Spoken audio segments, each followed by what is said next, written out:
Hi guys, welcome back to something that. What if Earth disappeared? Just see, okay? No, wait, please. I said. No problem. I already booked a flat on Mars. Oh, some. To buy some merchandise, visit umsum.com. Firstly, if Earth disappeared, people may suddenly start buying houses on Mars. Secondly, if Earth disappeared, people may have to get used to living in space for a long time. Thirdly, if Earth disappeared, sale of spacesuits would skyrocket. Fourthly, if Earth disappeared, using money to get favors would not be possible anymore. Lastly, if Earth disappeared, Moon would have to find a different planet to rotate around. Why does water go stale overnight? 'Cause you left it alone overnight. Nah. In water purification plants, chlorine is added to water. Chlorine kills microorganisms in water, thus keeping it clean and safe to drink. This chlorine gives our drinking water a slightly different taste. However, if we keep the water open for a long time or overnight, the chlorine will dissipate into air. As a result, the taste of water alters. Also, water is a universal solvent. It can dissolve almost anything. Hence, if we keep water open for quite a long time, the atmospheric carbon dioxide gets dissolved in it. This results in the formation of mild carbonic acid. What? Acid is formed in water? Indeed. However, it is not harmful, for the presence of carbonic acid slightly lowers the pH of water, making it slightly acidic and thus unpleasant to taste. What causes body odor? Duh. Obviously sweat. No. Sweat is odorless. Oh. What? But how is that possible? Our skin contains two types of sweat glands, eccrine glands and apocrine glands.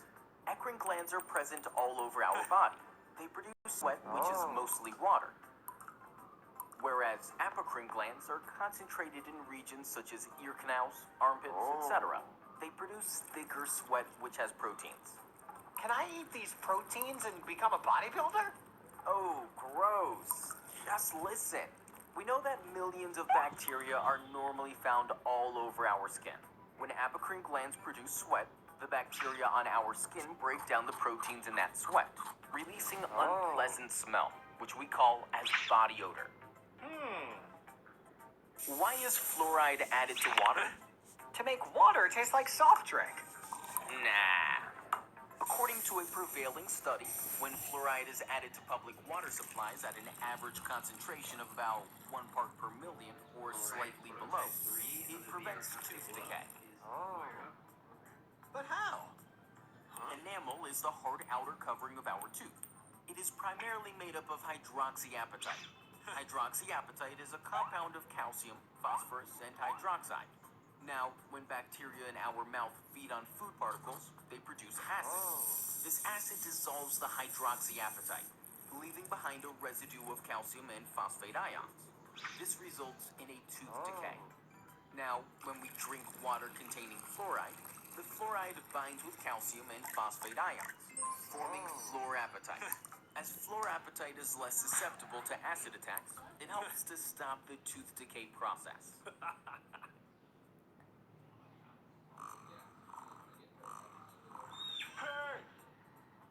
Why can't we tickle ourselves? 'Cause we are lazy. No. Areas that are more prone to getting tickled are our vulnerable areas like neck, stomach, and armpits. Yeah, dude, you are right. Some researchers suggest that laughing on getting tickled by others could be a defense mechanism. It has evolved over the years when touched suddenly in vulnerable areas. This laughter could either be a way to laugh out of a tense situation or to show submission to the person tickling you to stop further tickles. Now, when we tickle ourselves, our brain is programmed in such a way that it predicts and recognizes our own movements. It knows where our hands can reach. there's no element of surprise or threat, even if touched in vulnerable areas. Hence, we can't tickle ourselves. What happens if a plane is struck by lightning? It will start glowing like a disco ball. No! Lightning is a massive flow of charge which carries thousands of volts of electric current. Thus, it is extremely fatal for living beings and can damage anything that comes in its way. Yeah, dude. It is really terrifying. Now, many times, airplanes get caught in a heavy lightning storm. However, airplanes are designed to handle the lightning strikes. The outer skin of most planes is primarily made of aluminum. Aluminum is a good conductor of electricity. When lightning hits the airplane, the electric current travels through the outer skin of the plane. It does not pass into the plane. Eventually, it exits off through another extremity, such as tail.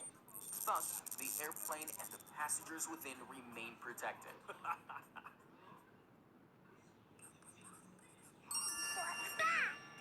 It's a campervan.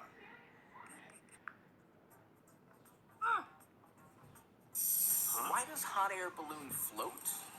Because it has invisible wings. No. It is because of density. Density is the measure of mass present per unit volume.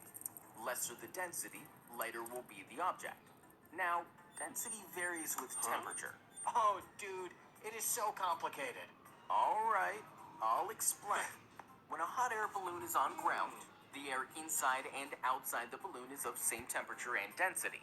However, when we turn on the burner of the balloon, the air inside the balloon starts getting hot. The molecules of air move faster and spread apart, taking up more space. Hence, the air inside the balloon becomes less dense than the air outside. As less dense air is lighter, the hot air balloon rises and thus begins to float.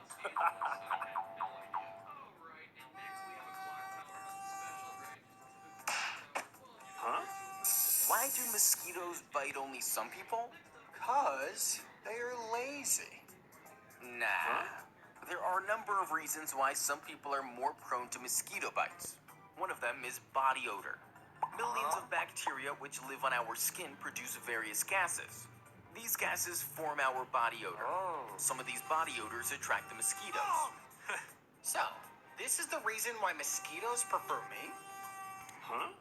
Besides this, a popular research found that mosquitoes tend to bite people with type O blood nearly twice as often as those with type A.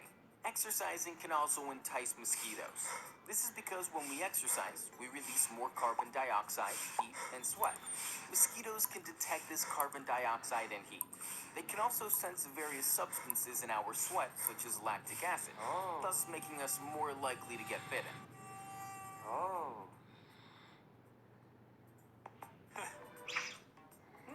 How can we smell things? Dude, I don't have a nose, so how will I know? At the back of our nose, there's a tissue called olfactory epithelium. It is covered with mucus. This tissue has specialized neurons called olfactory receptor neurons. There are about 40 million olfactory receptor neurons. These neurons are chemoreceptors, that is, neurons which detect chemicals. Wow, they have a cool name. Now, when any substance releases its smell or odor, the odor consists of chemicals.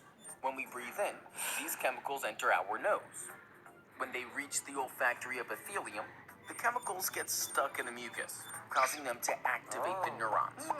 As a result, these activated neurons send signals through the olfactory tract to the brain, informing it about the smell. What is a tsunami? I don't know. Tsunami is a series of giant waves. In Japanese, tsunami means harbor wave. And in Chinese? Oh, just listen. A wave is created when energy passes through water. Moving air or wind provides energy to water, forming regular waves. While on the ocean floor, when a tectonic plate suddenly slides beneath the other, the resulting earthquake releases a tremendous amount of energy. This energy spreads outward from the point of earthquake, triggering waves that can form tsunami. Initially, these waves are small in size, but they travel at great speeds. However, when the waves approach the shore, the rising seabed obstructs the energy of waves. This slows down the speed of waves, but the energy flux must remain constant, leading to an increase in the height of waves, thus resulting in tsunami.